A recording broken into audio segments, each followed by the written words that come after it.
Hello everyone, a very cheerful good evening to all of you. This is Rahul Meena, Faculty of Quantitative Aptitude. Welcome you all in the official YouTube channel of Adda 24/7. So आज का session start करने से पहले एक छोटा सा thought of the day हम लोग देखते हैं. Don't let what you can't do interfere with what you can do. बच्चे कभी भी ना हमें सेल्फ डाउट नहीं करना चाहिए. कई बार हम लोग ये सोच लेते हैं कि यार ये मुझसे हो नहीं पाएगा या फिर मैं इसको नहीं कर सकता हूँ. ये बहुत गलत बात है. आप लोग अगर पॉजिटिविटी के साथ काम करेंगे, एक राइट डायरेक्शन में काम करेंगे तो आपको रिजल्ट पॉजिटिव ही मिलेंगे. बच्चे थोड़ी देर ज़रूर लग सकती है लेकिन रिजल्ट आपको पॉजिटिव मिलेंगे. तो मेहनत करते रहिए, सही डायरेक्शन में काम करते चलिए, आपको पॉजिटिव रिजल्ट ज़रूर मिलेंगे. नेगेटिविटी को दूर करना है, नेगेटिविटी को सामने नहीं आने देना बच्चे. उसको आप लोग अवॉइड करके आगे बढ़ते चलिए. ठीक है, चलिए आगे बढ़ते हैं फटाफट से हम लोग भी. So second thing is that बच्चे do not forget to download the application app of Adda 24/7 so that you can access all the features of this app. Premium study material, current affairs, job alerts, daily quizzes, subject wise quizzes, magazines, power capsules, notes and articles and videos as well. Okay. आप अगर आप किसी भी competitive exam की preparation कर रहे हैं तो बच्चे आपके मोबाइल फ़ोन में ये वाला एप्लीकेशन ऐप होना ज़रूरी है. और दूसरी बात, अगर आप चैनल पर नए हो, सब्सक्राइब नहीं किया है तो सब्सक्राइब ज़रूर कर लीजिएगा और बेल आइकन पर ज़रूर क्लिक कर लें ताकि क्लासेस के नोटिफिकेशन इन फ्यूचर आपको मिलते रहें. बच्चे ये सेकंड डे है आज अपना 500 मोस्ट इंपॉर्टेंट MCQs की जो सीरीज़ है इसका डे 2 है. क्लियर. तो आज भी काफ़ी अच्छे क्वेश्चंस हम लोग यहाँ पर डिस्कस करने वाले हैं और धीरे धीरे हम लोग क्वेश्चंस का लेवल एक अच्छे लेवल पर लेकर चलेंगे. आपको मज़ा ज़रूर आएगा इन सेशंस के अंदर. चलिएगा. सो टेबल ऑफ द कंटेंट अगर देखा जाए बच्चे तो हम लोग यहाँ पर अरिथमेटिक के क्वेश्चंस और नंबर सीरीज के क्वेश्चंस लेकर चलेंगे और कुछ क्वेश्चंस हमने यहाँ पर आपके लिए अप्रॉक्सीमेशन के भी रखे हैं, है ना. चलिएगा. और जिन बच्चों के अगर बेसिक्स क्लियर नहीं है, बेसिक्स में आपको बहुत ज़्यादा दिक्कतें आ रही बच्चे, तो ये एक सीरीज़ है हमारी कॉन्टोलॉजी की. ये सुबह 9 बजे होती है, इसी प्लेटफॉर्म पर रेगुलर चलती है मंडे टू सैटरडे. तो आप लोग इसमें रेगुलर ज्वाइन करके इसको आप लोग इसका फ़ायदा ले सकते हैं. बेसिकली यहाँ पर सारी की सारी चीज़ें डिस्कस की जा रही है आप लोगों से बेसिक से एडवांस लेवल की. क्लियर. तो सुबह 9 बजे आप इसको रेगुलर ज्वाइन कर सकते हैं. चलिए आज की कहानी शुरू करते हैं. Let's start. सो पहला क्वेश्चन जो आने वाले बच्चे आपके सामने वो ये रहा आज का और सब लोग बनाएंगे फटाफट से. कितना बनेगा इस क्वेश्चन का आंसर? फास्ट. ठीक है. आई नो कि 20 seconds are not enough for these kind of questions, है ना भाई. 20 सेकेंड इनफ नहीं है बट बच्चे 20 सेकेंड्स में आप इसको प्रॉपर तरीके से रीड कर लो और फिर हम साथ साथ बनाएंगे इसको. ठीक. चलिए तो टाइम हो गया फिनिश और ज़रा देखते हैं कि इस क्वेश्चन को हम किस तरह से बना सकते हैं, कैसे करेक्ट कर सकते हैं. बच्चे क्या दे रखा है इसके अंदर, पहले तो आप रीड करिए प्रॉपर कि सर इसमें Q invest rupees this one in simple interest for 2 years at the rate of 15% per annum. Great. And received an interest of rupees this one, ये उसको इंटरेस्ट मिलता है, इसको क्यू को. इफ ही इन्वेस्टेड x + 1000, तो इसका मतलब है हमें पहले तो ये x निकालना होगा, है ना. फिर x + 1000 पर जाएंगे हम लोग. x + 1000 great in compound interest compounding annually at the rate of 18% per annum for the same time period. Same time period के लिए जमा कर रहा है, मतलब जो जितना टाइम पीरियड पहले था उतना अभी भी है basically, right. Then find the total interest, compound interest and simple interest received by Q. Clear. मतलब हमें सिंपल इंटरेस्ट और कंपाउंड इंटरेस्ट दोनों का सम निकालना है. That's it, right. चलिए देखो यहाँ पर थोड़ा सा स्पेस कम है तो हम इसको आगे लेकर चलते हैं. बच्चे हिंदी वाले बच्चे अभी देख लीजिएगा इसको क्योंकि आगे सिर्फ और सिर्फ ये इंग्लिश में होगा, है ना. चलिए तो ये रहा आपके पास क्वेश्चन. फटाफट से देखते हैं बच्चे कैसे बनाएंगे. अब यार देखो आपको इतना समझ में आ रहा है कि सर हमें ना एक्स की तो रिक्वायरमेंट है, हमें एक्स की रिक्वायरमेंट है और एक्स हमारा पहले वाले पार्ट से निकल सकता है. ठीक है सर. सो देखिएगा Q invested rupees this one, तो उसका इन्वेस्टमेंट कितना बच्चे x + 600, ये उसका इन्वेस्टमेंट हो गया. ठीक है, कोई प्रॉब्लम नहीं है. सिंपल इंटरेस्ट फॉर 2 years, ये 2 साल के लिए इन्वेस्ट किया इसने, तो 2 साल आप इधर लिख लोगे, है ना. Okay. At the rate of 15% per annum, तो बच्चे रेट ऑफ इंटरेस्ट कितना है इसका 15% पर एनम का है. ये बात भी आपको क्लियर होती है. और डिवाइड बाय कितना कर दोगे 100. सो PRT बाय 100 और ये जो इंटरेस्ट आपका बन रहा है वो 780 है. इंटरेस्ट कितना मिल रहा है यहाँ से 780 बन रहा है बच्चे, है ना. बहुत ज़्यादा आसान है, आराम से कैंसिल हो जाएगा ये, है ना. देखिए 15 से अगर कैंसिल करेंगे बच्चे तो 15 5 कितना हो गया 75, 75 और 3 बच्चा 15 2 कितना हो गया बच्चे 30. ठीक है. अगर मैं 2 से कैंसिल करना चाहूँ बिल्कुल 2 से होगा कि सर 2 2 से कितना हो गया 4 और 1 5, 2 6 से कितना हो गया 12. इसको इधर लेके जा सकते हैं बच्चे. तो देखिए x + 600 की जो वैल्यू है अगर आप इसकी शिफ्टिंग इधर करेंगे सो दैट बिकम्स 2600. ठीक है ना. अगर आप x को निकालेंगे बच्चे तो 600 माइनस कर लीजिए सो दैट बिकम्स 2000. ये कितना आ गया आपका 2000 निकल कर आ गया. इसमें किसी बच्चे को कोई दिक्कत नहीं आना चाहिए, है ना. अगर ये 2000 निकल गया तो हम लोग बच्चे इसको निकाल सकते हैं, है ना. तो जो कंपाउंड इंटरेस्ट पर जो प्रिंसिपल होगा जो कंपाउंड इंटरेस्ट में जमा करेगा बेसिकली। सो x प्लस 1000, x की वैल्यू हमारे पास कितनी 2000, सो 2000 प्लस 1000, सो कैन आई से दिस बिकम्स 3000। ये कितना हो गया हमारे पास 3000 बन गया, कोई प्रॉब्लम नहीं सर, ओके। अब ये जो पैसा है बच्चे वो किस पर इन्वेस्ट कर रहा है, कंपाउंड इंटरेस्ट पर, कितना 18% per annum for the same time period, मतलब 2 साल के लिए इन्वेस्ट करेगा। अब यार देखो आप लोग इसमें काम करिए कि सर ये 18% रेट ऑफ इंटरेस्ट है, 18% रेट ऑफ इंटरेस्ट है। सो मैं क्या करूंगा, इसका इफेक्टिव रेट निकाल लेता हूं 2 साल का। इसका हम लोग क्या करें बच्चे, 2 साल का इफेक्टिव रेट निकाल लें, है ना। तो इफेक्टिव रेट कैसे निकलेगा कि सर पहले साल का 18% होगा और नेक्स्ट ईयर भी 18% होगा, लेकिन नेक्स्ट ईयर क्या होगा सर 18 पर भी 18% का इंटरेस्ट मुझे देना पड़ेगा। समझ में आया क्या, ठीक है। सो देखिए 18 कितना हो गया 36, 36%। और बच्चे यहाँ पर अगर देखेंगे तो 18 का स्क्वायर हो गया बेसिकली 324, कितना 324 और divided by 100, so that becomes 3.24, that becomes 3.24। ये सुनो now what about this data, so that data becomes 39.24%। कितना बन गया 39.24%।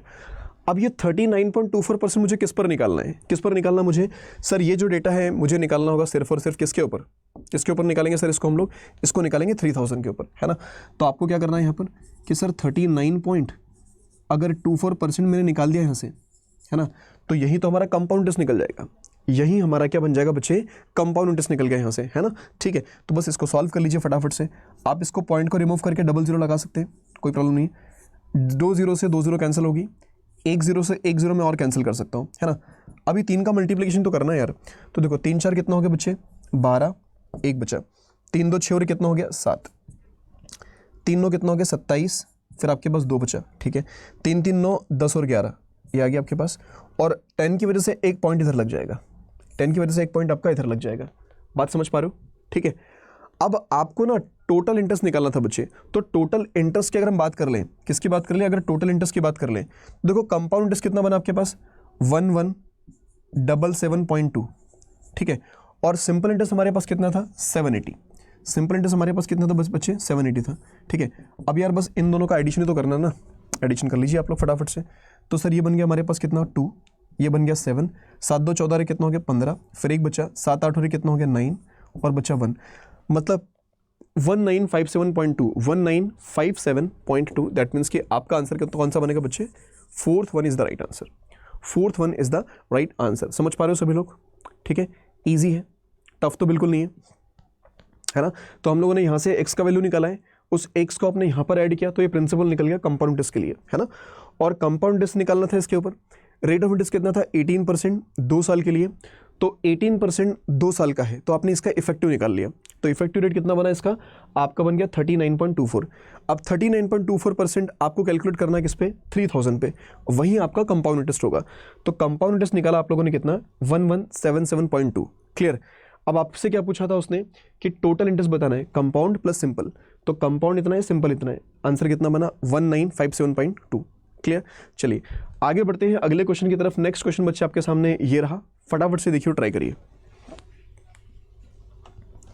ठीक है, इजी क्वेश्चन है, आप लोग आराम से बना सकते हैं इसको, ट्राई सभी को करना है।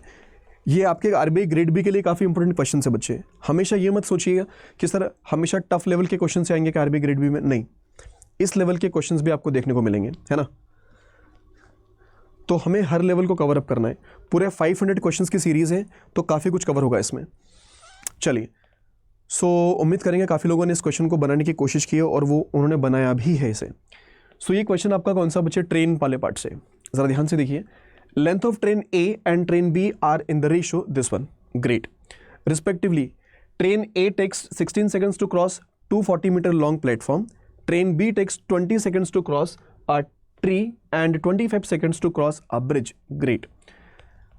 If speed of train A is this 1 kilometer per hour, then find the length of the bridge. तो आपको ना जो ब्रिज था बेसिकली, ये जो ब्रिज है इसकी हमें लेंथ चाहिए। क्या चाहिए बच्चे, हमें ब्रिज की लेंथ चाहिए, है ना। तो हिंदी वाले आराम से देख लीजिएगा क्योंकि आगे सिर्फ और सिर्फ ये इंग्लिश में रहेगा, है ना। चलिए बच्चे आगे बढ़ते हैं, बनाने की कोशिश करते हैं इसको। आसान क्वेश्चन है, पहले आप फोकस करिए कि आपको क्या दे रखा है और आपको निकालना क्या है यहाँ से, है ना। आपको क्या दे रखा है और आपको निकालना क्या है। एक बात मुझे बताइएगा कि मेरे पास ना बच्चे लेंथ का रेशियो दे रखा है दोनों ट्रेन की, मतलब ट्रेन ए और बी है, ट्रेन ए है मेरे पास और ट्रेन बी है। तो इन दोनों ट्रेन की लेंथ का रेशो अपने पास है, length of train A and train B are in the ratio this one. तो कितना रेशो है ये, 18:23। ठीक है सर, इसमें कोई प्रॉब्लम नहीं है। फिर कहा गया कि ट्रेन ए जो है 16 सेकंड्स लेती है to cross 240 meter long platform. Okay, अच्छा, किसकी बात हो रही है, ट्रेन ए की बात हो रही है। ठीक है, और ट्रेन का स्पीड ट्रेन ए का स्पीड भी हमारे पास दे रखा है बच्चे, ट्रेन ए का स्पीड भी हमारे पास दे रखा है। ग्रेट। तो एक बात मुझे बताइएगा कि आपको ये तो पता ही है कि सर डिस्टेंस बराबर क्या होता है, स्पीड इनटू टाइम। डिस्टेंस बराबर क्या होता है, स्पीड इनटू टाइम। ग्रेट, कोई प्रॉब्लम नहीं है। अच्छा, अब अगर आपको ये पता है कि डिस्टेंस बराबर स्पीड इनटू टाइम होता है बच्चे, तो ट्रेन ए का लेंथ हमने कितना मान लिया, ट्रेन ए का लेंथ मैंने एल कंसिडर किया। और अगर ब्रिज की बात कर लें, किसकी बात कर ले बच्चे, ब्रिज की, सॉरी प्लेटफॉर्म की, तो प्लेटफॉर्म कितना 240 मीटर का प्लेटफॉर्म है, तो 240 मीटर का प्लेटफॉर्म हो गया।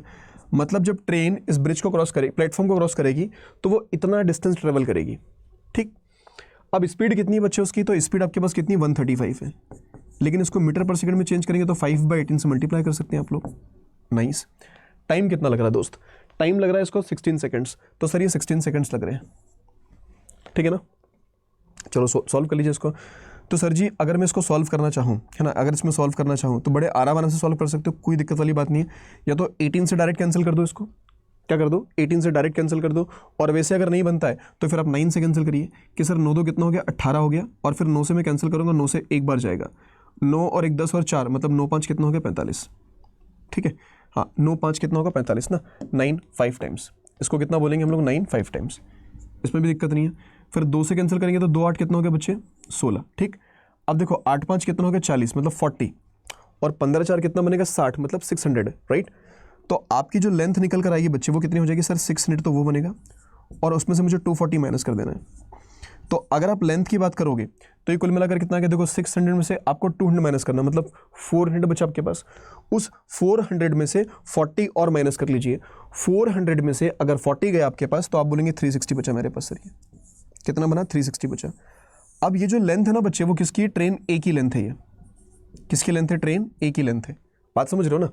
तो एक बात देखिएगा ध्यान से कि सर सुनिए, अगर ट्रेन ए का लेंथ ये मेरे पास कितना 360 है, तो कितने टाइम से बच्चे, 18 दूनी 36, मतलब 20 टाइम से। तो इसको मैं कितना कर लूँगा, 20 टाइम्स कर लूँगा, तो 23 दूनी कितना हो गया, 46, मतलब 460, है ना। तो ये मेरे पास क्या आ चुकी है बच्चे, दोनों ट्रेन की लेंथ आ चुकी है।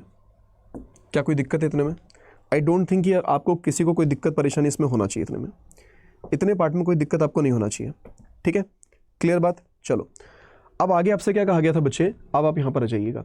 ठीक है, train B takes 20 seconds to cross a tree and 25 seconds to cross a bridge, है ना। एक ब्रिज को क्रॉस करने में कितना लग रहा है उसको, 25 सेकंड्स लग रहे हैं दूसरी वाली ट्रेन को। ठीक है, and if the speed of train A is this one then find the length of the bridge, है ना। तो आपको ब्रिज की लेंथ निकालनी है। अब एक बात बताइएगा, अगर ब्रिज की मैं लेंथ निकालूँ तो मुझे रिक्वायरमेंट क्या है, ट्रेन बी की स्पीड अगर मिल जाए तो काम चल जाएगा।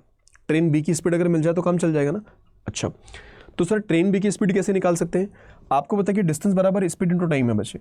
अगर मैं स्पीड की बात कर लूँ तो डिस्टेंस अपॉन टाइम होना चाहिए। ठीक है, तो मैंने क्या किया, स्पीड निकालना चाहा ट्रेन बी का, है ना।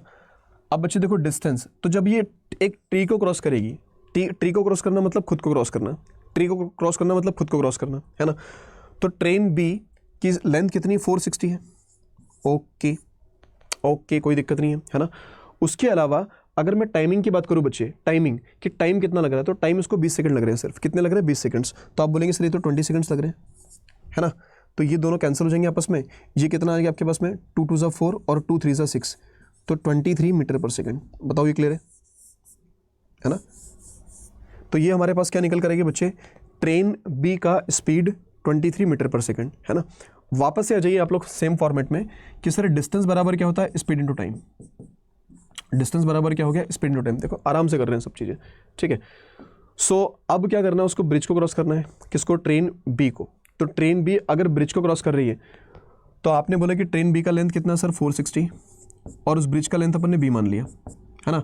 और स्पीड कितनी है ट्रेन बी की, तो ट्रेन बी की स्पीड की अगर बात कर ले बच्चे, ट्रेन बी की स्पीड की अगर बात करें तो 23 हमारे पास है। ठीक है, 23 है।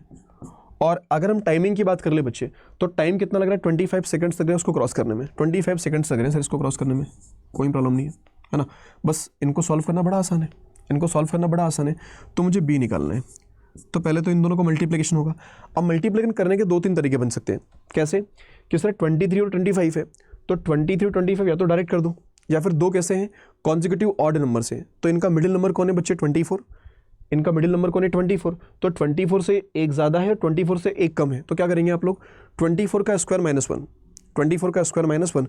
अब 24 का स्क्वायर अगर कर ले तो 576 और माइनस 1 कर दो तो काम बन जाएगा। या फिर एक काम करो, सीधे सीधे मल्टीप्लिकेशन करो सर इसको, है ना।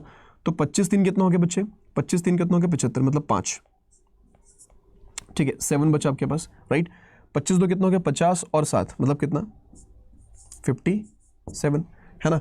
या फिर कहा था आपसे कि 24 का स्क्वायर माइनस 1 कर दीजिए, तो 576 माइनस 1 मतलब 575 बनता वैसे, है ना। चलिए सर सब्ट्रैक्शन कितना करना, 460 को माइनस कर दीजिए। तो अगर मैं ब्रिज की लेंथ अगर देखूँ यहाँ से तो कितना बनेगा बच्चे, 5 तो ये बन गया, 7 6 मतलब 1 हो जाएगा, और ये भी कितना हो जाएगा सर, 1 हो जाएगा, मतलब 115 is my answer, 115 is my answer. Option number कौन सा बच्चे, ऑप्शन नंबर बनेगा इसके अंदर 5th वन। ऑप्शन नंबर कौन सा बनेगा, 5th one is the correct, ठीक है। चलिए आसान क्वेश्चन था, है ना।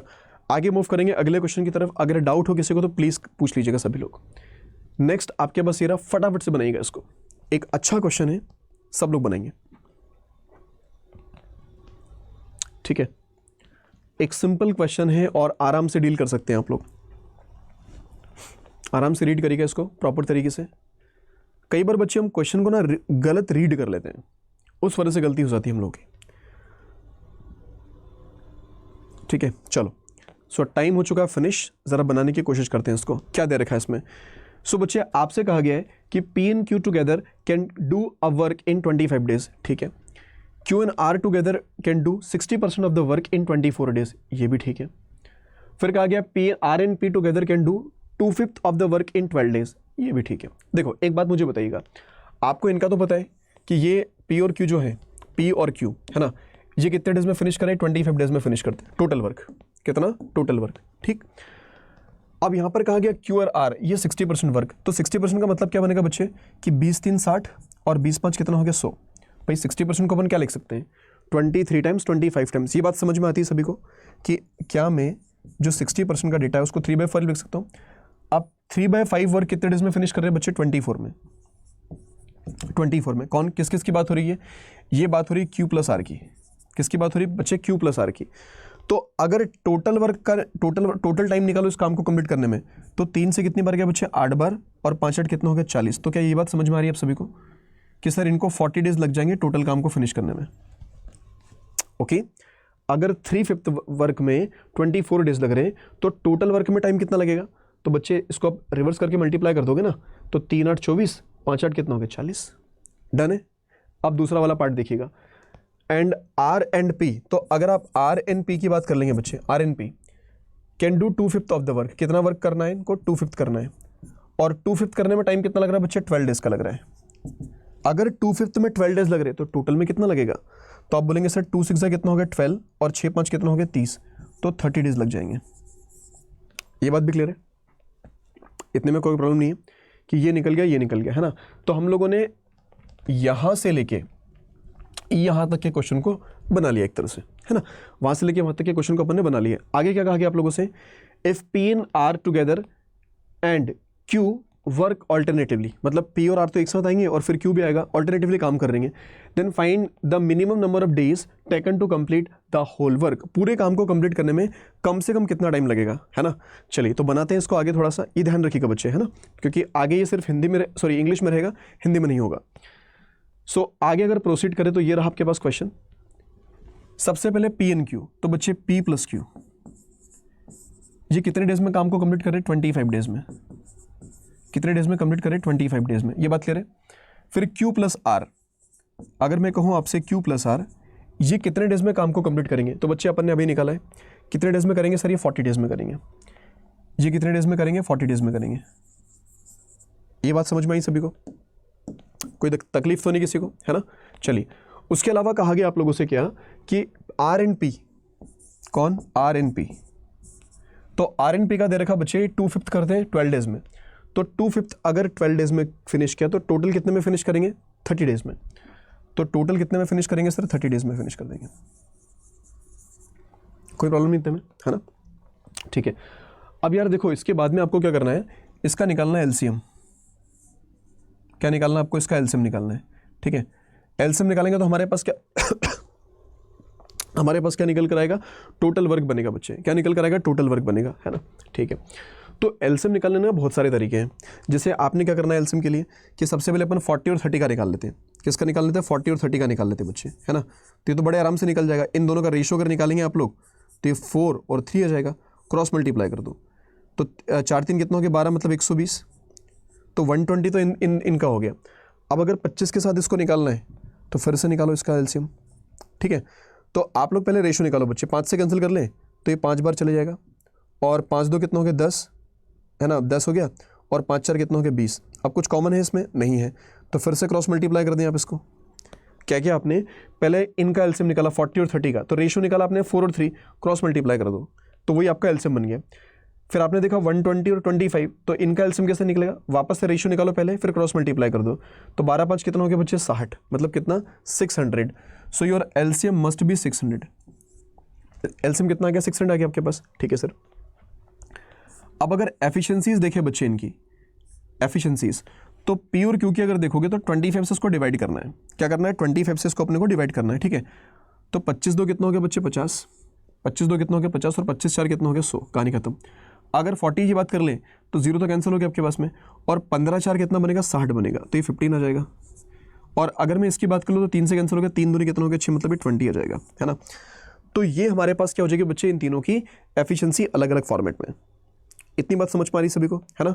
चलिए अब इसके बाद में क्या करेंगे सर, इसके बाद में एक काम और करना बच्चे कि इन तीनों की एफिशिएंसीज को एक साथ निकालते हैं।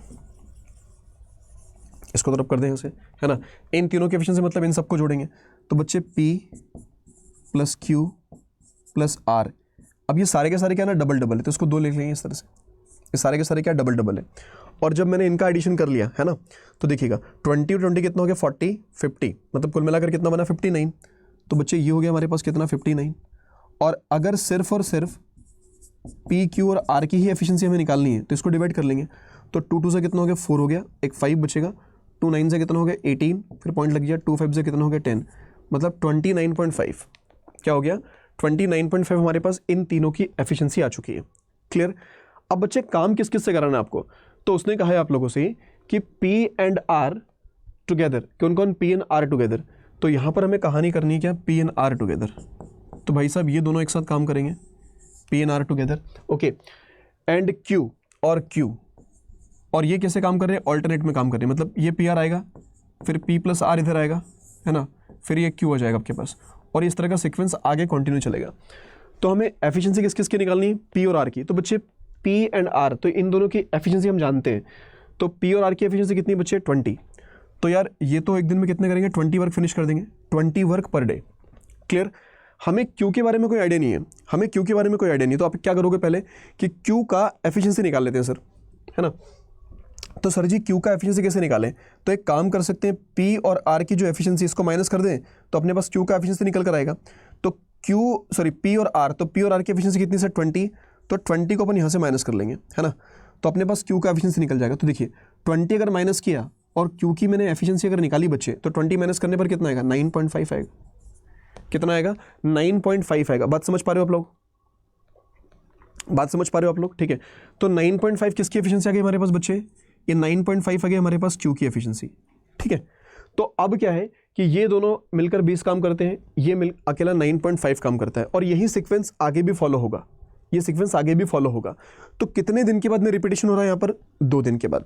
तो आप लोग देख सकते हो कि सर देखिए ये 2 दिन है, और फिर ये सेम कहानी वापस से रिपीट होगी, है ना।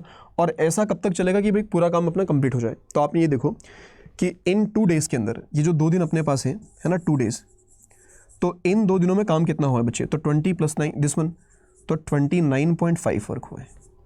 कितना हुआ बच्चे, 29.5 वर्क हुआ है इतने 2 दिन के अंदर, है ना। 2 दिन में इतना काम हुआ अपने पास। अब बच्चे अगर 2 दिन में इतना काम हुआ है, हमारे पास काम कितना टोटल, 600 काम है। कितना है, 600 काम है। तो हमें क्या करना है कि इसमें कुछ ऐसे नंबर का मल्टीप्लाई करते हैं ताकि हम यहाँ पर पहुँच जाएँ, इसके आसपास पहुँच जाना चाहिए हमें, है ना, कि किस नंबर का मल्टीप्लिकेशन हम इसमें करेंगे। क्लियर। अब देखो यार एक बात समझिएगा कि सर ये हमारे पास कितना है, ये हमारे पास कितना है, ये 29.5 है। अगर मान लो 30 होता, अगर मान लीजिए 30 होता तो 30 का डबल कितना हो जाता, 60, डबल करते तो 60 हो जाता बेसिकली। अच्छा, और उसको 20 टाइम्स करते हैं तो काम चल जाता अपने पास। अब ये 29.5 है तो इसको भी तो डबल कर सकते हैं, इसको भी तो सॉरी है ना, इसको भी तो हम लोग क्या कर सकते हैं बच्चे, एक तरह से डबल कर सकते हैं, है ना, क्या कर सकते हैं हम इसको डबल कर सकते हैं। तो समझिएगा मैंने क्या किया, इसको डबल किया, तो डबल किया तो इसको मैंने 20 से मल्टीप्लिकेशन किया और उसी 20 से मल्टीप्लिकेशन में इधर भी कर दूंगा, है ना। तो बच्चे ये कितना बन गया 40 डेज़, ये कितना बन गया आपके पास 40 डेज़। तो आप देख पा रहे हो कि सर 40 डेज़ हो चुके हैं और 40 डेज़ में काम कितना फिनिश हुआ है, इसको डबल करेंगे तो पॉइंट तो खत्म, यहाँ से पॉइंट की कहानी खत्म हो गई। 2 5 कितना हो गया 10, एक बचा दोनों 18, कितना हो गया 19, है ना, 2 और 4 कितना हो गया 5, मतलब 590। समझ रहे हो बच्चे, कितना 590। तो हम लोग ये बोल सकते हैं कि सर जो 40 डेज़ हमारे पास हुए हैं, कितने 40 डेज़ हुए हैं, 40 डेज़ में 590 वर्क अपने कंप्लीट हो चुके हैं। कितने डेज़ में, 40 डेज़ में। तो 40 डेज़ में बच्चे 590 अगर वर्क कंप्लीट हो चुके तो वर्क बच्चे कितने यार, देखो 600 थे और 600 में से अगर 590 आपके हो चुके हैं, है ना, तो आप बोलेंगे सर बच्चे कितने, सिर्फ 10 वर्क बचे मेरे पास। कितने वर्क बचे, सिर्फ 10 वर्क बचे। अब ये बताइए इन 10 वर्क को करने के लिए अब आएगा कौन, कौन आएगा 10 वर्क को करने के लिए। तो देखिए 10 वर्क मेरे पास बचे हैं, 10 वर्क मेरे पास है ना। अब जो आने वाले हैं वो कौन है, प्योर आ रहेंगे, उनकी एफिशिएंसी कितनी बचे 20 वर्क पर डे की है। भाई उनकी जो एफिशिएंसीज है वो कितनी 20 वर्क पर डे की है और 10 काम फिनिश करना है तो कितना टाइम लग जाएगा उनको, वर्क अपन में एफिशिएंसी मतलब 1/2 डेज़, हाँ है ना। तो आप लोग ये बोल सकते हो कि सर 1/2 डेज़ और लगेंगे, है ना, उन 10 काम को कंप्लीट करने के लिए। बात समझ में ही। तो भाई ये कुल मिलाकर कितना हो गया 600 और यहाँ पर कितना, कुल मिलाकर आंसर कितना बनेगा 40 1/2 डेज़, हाँ या ना। ठीक है, ये बात आपको आई होप समझ में आना चाहिए पूरी प्रॉपर तरीके से। तो आपका जो आंसर बनेगा ना दोस्त वो बनेगा 40 1/2 डेज़। क्लियर, होपफुली ये पूरी तरह से प्रॉपरली आपको समझ में आया होगा। एकदम आराम से हमने एक्सप्लेन किया उसको ताकि आपको किसी तरह की कोई दिक्कत परेशानी ना हो इस क्वेश्चन में, है ना। सो 40 1/2 आपका करेक्ट आंसर होगा। अगर ना समझ में आए तो इसको एक बार रिवाइज करके मतलब रिवाइंड करके ज़रूर से देख लीजिएगा आप लोग। ठीक है, आगे मूव करेंगे बच्चे अगले क्वेश्चन की तरफ जो कि आपके सामने आने वाला है कुछ इस तरह से। नंबर सीरीज का क्वेश्चन है, एक अच्छा क्वेश्चन है, फटाफट से बनाइए। नंबर सीरीज का क्वेश्चन है, सब लोग बनाएंगे, एक बढ़िया क्वेश्चन है ना। बताइए कितना आंसर आएगा इसका। आपको बताना है कि रॉन्ग नंबर कौन है इसके अंदर, है ना। We need to identify the wrong number in this series, कि भाई इस सीरीज में अपना रॉन्ग नंबर कौन सा है। ठीक है, सुनो। सर जी हमें रॉन्ग नंबर निकालने को कहा गया इसके अंदर, ठीक है, अच्छी बात है। दूसरी बात ये कि सर ये डेसिमल में दे रखा हमारे पास, है ना। तो यार अब अपने दिमाग में 2 बातें आती है कि सर या तो मल्टीप्लाई करेंगे। अब मल्टीप्लाई करना क्यों सही नहीं होगा इसके अंदर, क्यों सही नहीं होगा मल्टीप्लाई करना, क्योंकि नंबर्स की रेंज उतनी बड़ी नहीं है। भाई नंबर की रेंज उतनी कहाँ दिख रही है आपको, ये देखो 166 है, ये 195 है, ये 214 224, ये सब करीब वाले नंबर एक तरह से देखे जाए तो। ओके, तो सर डेसिमल का पैटर्न है, मल्टीप्लिकेशन नहीं कर सकते इसके अंदर, तो फिर क्या करेंगे, फिर एक ही रास्ता बचता अपने पास और वो क्या है, कॉमन डिफरेंस का। कौन सा रास्ता बचता है, कॉमन डिफरेंस का। ठीक है, तो ज़रा कॉमन डिफरेंस निकाल कर देखते हैं हम लोग, है ना। तो जब हमने कॉमन डिफरेंस निकालना शुरू किया दोस्त, तो अगर आपने सबसे पहले यहाँ पर कॉमन डिफरेंस निकाला, ठीक है, तो आप लोग इसको इस तरह से मान लेंगे, तो 0 और 4 मतलब कितना आ गया 6 आ गया। यहाँ पर कितना बचेगा आपके पास 9, और 9 और 2 कितना हो गया 7। ठीक है, ये बात क्लियर है आपको। ठीक है सर, अब ये इधर जाएगा तो इधर कितना बचेगा 7, मतलब ये कितना बना 57.6, कितना कितना बच गया सर 57.6 बचा अपने पास, है ना। चलिए अब जरा मैं इस पार्ट की अगर बात कर लूँ तो यहाँ पर तो आराम से माइनस हो रहा है सर, ये 8 तो आपके पास इधर से आ गया, कोई प्रॉब्लम नहीं है। और अगर मैं बात करूँ 12, ये 8 तो आ गया एज इट इज़, है ना, ये 12 8 मतलब कितना 4, तो ये 48 आ गया अपने पास, इसमें भी कोई प्रॉब्लम नहीं आना चाहिए सर, बिल्कुल ये भी आराम से बन गया। अब मैं अगर इस पार्ट की बात कर लूँ बच्चे, है ना, तो यहाँ पर देखो ये इसको आप 0 कंसिडर करेंगे तो 4 तो एज इट इज़ आ जाएगा, 4 तो एज इट इज़ आएगा, पॉइंट लग जाएगी नो डाउट, है ना। उसके अलावा आप देखेंगे अगर कि सर जी 6 और 8 मतलब 2 और 0 2 कितना हो गया 8 हो गया अपने पास, कोई प्रॉब्लम नहीं है। फिर सर ये 5 अब क्या सर 5 और 2 मतलब कितना 3 हो जाएगा हमारे पास। ठीक है, फिर मैंने इसकी बात करी तो यहाँ पर भी अगर कॉमन डिफरेंस निकालेंगे बच्चे आप लोग तो 2 मतलब 12 4 कितना हो गया 8 होगा अपने पास, तो ये 8 आ जाएगा, कोई प्रॉब्लम नहीं है। सर 4 6 मतलब 2 0 2 कितना हो गया 8, तो ये भी 8 आएगा, इसमें भी कोई प्रॉब्लम नहीं है ना। फिर आप बोलेंगे कि सर ये कितना बन गया मेरे पास, 8 और 6 मतलब ये 2, तो 28.8, ठीक है। अब ज़रा आगे कॉमन डिफरेंस निकालते हैं ना। सो 4 और 2 मतलब ये 2 तो बन गया आपके पास, कोई प्रॉब्लम नहीं इसमें, है ना। फिर सर 4 5 मतलब 1 और 0 1 मतलब कितना हो गया, 9 हमारे पास, ये भी निकल कर आएगा, ये भी अपने पास 9 निकल कर आ गया, डन है ना। 10 और 9 मतलब कितना, 119.1 अपने पास ये बन गया सर, ग्रेट। अब ज़रा इसकी बात कर लेते हैं बच्चे, लास्ट वाले की। तो आप इसमें पॉइंट तो कंसिडर करोगे लास्ट में, तो 0 और 4 मतलब कुल मिलाकर 6 बनेगा, पॉइंट लग जाना चाहिए फिर वापस से। 3 4 मतलब कितना, 1 और 0 1 मतलब कितना, 9 हो जाएगा बच्चे, है ना। और इसकी कहानी खत्म। तो ये कुछ बन रहा है अपने पास, ठीक है। ये कुछ एक कॉमन डिफरेंस निकल कर आया अपने पास, लेकिन अभी भी बच्चे कुछ समझ नहीं आ रहा कि क्या चल रहा है सर, कुछ समझ नहीं पा रहे कि क्या चल क्या रहा आखिरकार ये, है ना, ठीक है। तो फिर क्या करें सर, अगर अभी भी समझ में नहीं आ रहा तो फिर क्या कर सकते हैं। अगर थोड़ा सा हल्का हल्का सा इसको ऑब्जर्व करते हो आप लोग, है ना, ऑब्जर्व करते हो, तो एक बात बताइएगा मुझे, जैसे 9.6 लिखा है, तो 9.6 तो 1 टाइम से होगा, इसको तो छोड़ दो। अगर मैं इसकी बात कर लूँ बच्चे, तो 9.6 को अगर मैं 2 गुना करता हूँ तो देखो 2 6 12, 1 बचेगा, दोनों 18 और 19, कहानी खत्म है इसकी। फिर अगर मैं इसकी बात करूँ तो 9.6 जो उसको बच्चे अगर मैं 3 बार करता हूँ तो 3 6 18, 1 बचेगा, 3 3 27 और 1 28, कहानी खत्म है इसके भी। If I talking about this one, so 9.6 हमारे पास है, इसको मल्टीप्लाई 4 से करना होगा, है ना। तो 4 6 कितना हो गया, 24, 2 बचेगा, 36 और +2 38, कहानी खत्म। अब 9.6 से उसको मल्टीप्लाई 5 से करना बच्चे, तो आपको पता है कि हाफ करके एक 0 लगेगी, तो ये तो 48 आ ही रहा है ना। फिर 9.6 हमारे पास होगा, इसको मल्टीप्लाई किससे करेंगे, 6 से करेंगे, क्योंकि वहीं तो पैटर्न चल रहा है, 1 2 3 4 5 और 6, तो आप 6 का मल्टीप्लाई करेंगे अभी। सो 6 6 36, 3 बचा, 9 6 54, 4 और 3 7, कहानी खत्म है। तो बच्चे ये तो सही है, सीरीज क्या है, सही है ना। तो आप लोग क्या बोलोगे सर, इसका आंसर क्या बनेगा, सीरीज इज राइट। आंसर क्या बनेगा आपके पास, सीरीज इज राइट, इसमें कोई भी नंबर जो है वो गलत नहीं है। क्लियर है, उम्मीद करेंगे समझ में सबको आया होगा। तो कभी भी जब इस तरह के रॉन्ग नंबर सीरीज भी आपको मिले तो डरना नहीं है, सोचो कि क्या कर सकते हैं उसके अंदर, किस तरह की अप्रोच फॉलो कर सकते हैं। इनके बेसिक्स के लिए हमारी सुबह वाली जो सीरीज़ है 9 बजे वाली, उसमें ये नंबर सीरीज़ बेसिक से एडवांस लेवल तक कवर किया गया है, तो उसको ज़रूर देख लीजिएगा एक बार। क्वांटोलॉजी करके एक पूरी सीरीज़ है ना, जिसके अंदर काफ़ी सारी क्लासेस है, तो वो आप एक बार ज़रूर देख लीजिएगा, काफ़ी फ़ायदा मिलेगा आप सभी को, ठीक है। तो बच्चे आज के लिए हम लोग इतने ही क्वेश्चंस रखते हैं, बाकी फिर कुछ क्वेश्चन है वो आपके लिए रहेंगे होमवर्क, जैसे ये आपका होमवर्क रहेगा, ठीक है, ये आपका होमवर्क रहेगा, ये आपका होमवर्क रहेगा, है ना। इनको ट्राई ज़रूर करिएगा और आपके कमेंट्स में आंसर ज़रूर करिएगा आप लोग, ठीक है। कल हम लोग क्या करेंगे बच्चे, ये जो 500 क्वेश्चन की जो सीरीज़ है, इसका पार्ट हम लोग 3 करने वाले हैं कल वाले सेशन में, ठीक। तो पहले अपन जो बचे हुए क्वेश्चन है ये भी डिस्कस करेंगे कल वाले सेशन में, ठीक। और कल सुबह आप लोग 9 बजे इसमें भी जुड़ सकते हो। परसेंटेज की कल कौन सी क्लास रहने वाली बच्चे, कल 14th क्लास रहेगी परसेंटेज की, जहाँ पर हम लोग इलेक्शन वाले जो क्वेश्चन है वो डिस्कस करने वाले हैं इसके अंदर, ठीक। चलिए, बाकी फिर आपके लिए होमवर्क सिर्फ इतना सा हमारी तरफ से कि भाई प्रैक्टिस करते रहो मैक्सिमम, जितनी प्रैक्टिस करोगे आप लोग उतनी चीज़ें बेहतर होगी। देखो क्वांट की एक ही खास बात है, जितना आप इसको पढ़ोगे, जितनी ज़्यादा क्वेश्चन सॉल्व करोगे, ये उतना ज़्यादा आपको अच्छा लगने लगेगा और उतना ज़्यादा आपको अपने अंदर कॉन्फिडेंस आएगा, ठीक है। तो बस इतनी सी बात है कि भाई मैक्सिमम क्वेश्चन सॉल्व करो, जितना आप सॉल्व कर सकते हो, ठीक है। प्रैक्टिस ज़रूरी है बच्चे क्वांट के लिए। तो आज के लिए इतना ही रखते हैं बच्चे हम लोग। दूसरी बात कि अगर आप में कोई सेशन अच्छा लगा तो उसको लाइक शेयर ज़रूर करिएगा, और किसी भी पेड बैच में एडमिशन के लिए आप लोग छोटा सा रेफरल कोड यूज़ कर सकते हो, जो कि क्या है Y710 for maximum discounts. So guys, thank you so much for joining this session. Bye bye, take care.